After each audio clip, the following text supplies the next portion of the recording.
একটা কথা বলুন জয় ভাই, সজীব ভাই, এই যে আপনাদের চলে যাওয়াটা এবং তার পাশাপাশি জামাত এবং বিএনপির যেভাবে হিংস্র নখ দাঁত বেরিয়ে পড়ছে, বাংলাদেশের উন্নতির জন্য এটা কতটা ভয়ঙ্কর?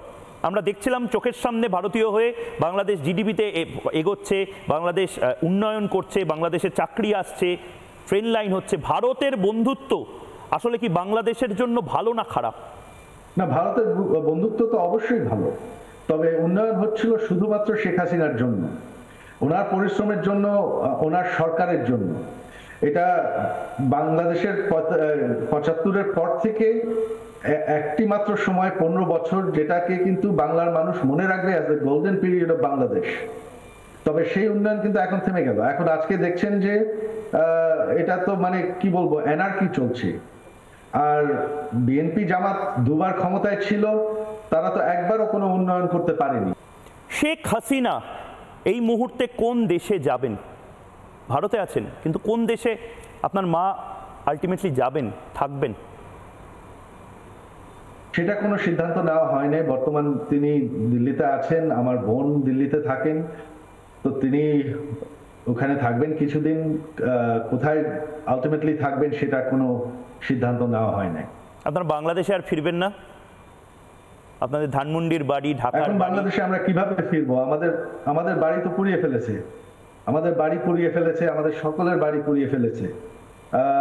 তারা তো আমাদেরকে জানে মারার চেষ্টা করছে। বাংলার মানুষ যদি এটা চেয়ে থাকে, এখন আমরা কি করব? অভিমান, আমরা খুবই হতাশ। বাসায় না ফিরতে পারার অভিমান। সজীব ভাই, শেখ হাসিনা এক রাতের নোটিসে তাকেও এরকম ভাবে বাংলাদেশ থেকে চলে আসতে হলো। এতটা ভয়ঙ্কর মৌলবাদীদের আক্রমণ বাংলা জুড়ে।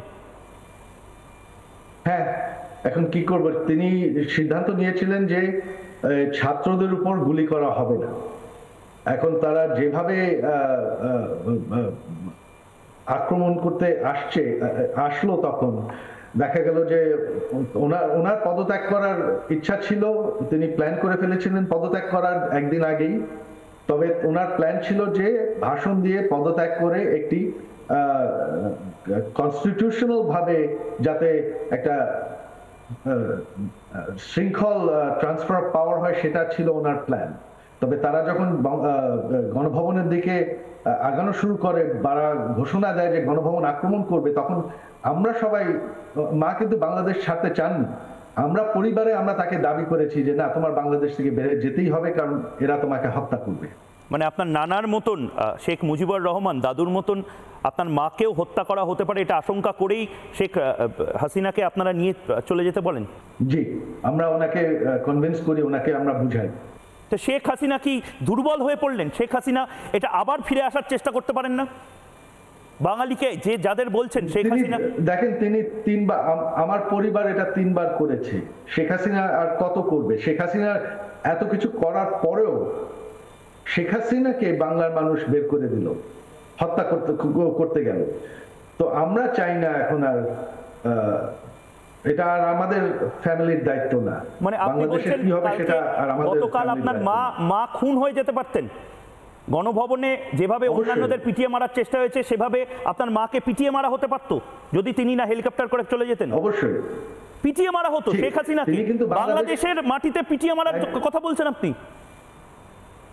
একদম। তিনি কিন্তু বাংলাদেশ ছেড়ে যেতে চান নাই। তিনি বলেছেন তিনি পদত্যাগ করবেন, তিনি টুঙ্গিপাড়া গিয়ে আমাদের গ্রামের বাড়িতে গিয়ে থাকবেন। আমরা বলেছি যে না, তারা ঘোষণা দিয়েছে যে তারা গণভবনকে হামলা করবে, তারা তোমাকে বাঁচতে দেবে না। আমরা পরিবারে আমরা শেষ মুহূর্তে ওনাকে বারবার বুঝিয়ে দাবি করে ওনাকে আমরা হেলিকপ্টারে উঠিয়েছি, তিনি উঠতে চাননি। আপনাদের বিরুদ্ধে একের পর এক এত মানুষ রাস্তায় নামলো, তারা সবাই জামাতি, তারা সবাই রাজাকার, এটা তো বলা ভুল। সবাই জামাতি না, আপনারা বলেছেন রাজাকারের বাচ্চা। সবাইকে যদি ছোট ছোট ছেলে মেয়েদেরকে রাজাকারের বাচ্চা বলে দেন, এটা তো ঠিক নয়। সবাই রাজাকার। এই কথা শেখ হাসিনা সেই কথা বলেন নাই। তিনি যা বলেছেন এটা ভুল বলা হচ্ছে। তিনি কাউকে রাজাকার ডাকেন না। তিনি বলেছিলেন যে আমি চাই না যে রাজাকারের ছেলে মেয়ে সরকারি চাকরি পাক, এই কথা তিনি বলেছিলেন। আমি আমার বাপ ঠাকুরদাও পূর্ববঙ্গের থেকে, আমরা দেখেছি কিভাবে এক রাতের নোটিশে হিন্দুদেরকে দেশ ছাড়া করতে হয়েছিল, করা হয়েছিল। এরকম পরিস্থিতি আবার কি বাংলাদেশে আসতে চলেছে? আপনি কি প্রকাশ্যে বলছেন? কারণ অনেকে আমাদের ভারতেও বলছে আমরা নাকি রিপাবলিক বাংলা নাকি এটা ইচ্ছাকৃত করছি। আসলে কি বাংলাদেশে হিন্দুদের সাথে লঘু সম্প্রদায়ের সাথে ভয়ঙ্কর অত্যাচার করা হচ্ছে? হ্যাঁ, এটা অলরেডি আরম্ভ হয়ে গেছে। এটা রোখা যায় কি করে? এটার অপশন কি? হিন্দুদের তো বাঁচাতে হবে। 1,46,00,000 হিন্দু বানের জলে ভেসে যাবে, মরে যাবে, আবার এক রাতের নোটিশে পালিয়ে আসবে। বাংলাদেশে হচ্ছে দুইটি বড় রাজনৈতিক দল, আওয়ামী লীগ আর বিএনপি। বিএনপি হচ্ছে জামাতে ইসলাম, যারা হচ্ছে জঙ্গি মৌলবাদী, তাদের সাথে জোটে। তো বিএনপি জামাত যদি ক্ষমতায় আসে, আর এখন তো তারা কন্ট্রোলই করতে পারছে, বর্তমান যে কে দায়িত্বে আছে বাংলাদেশে মনেই হচ্ছে না, বোঝাই যাচ্ছে না। তো আওয়ামী লীগ ছাড়া বাংলাদেশের হিন্দুদেরকে রক্ষা করা আমার মতে সম্ভব না। নানা ধরনের কন্টেন্ট দেখার জন্য লাইক করুন, শেয়ার করুন আমাদের ফেসবুক পেজ, সাবস্ক্রাইব করুন আমাদের ইউটিউব চ্যানেল। পাশাপাশি অন্যান্য ব্রেকিং নিউজের জন্য অবশ্যই চোখ রাখুন রিপাবলিক বাংলায়।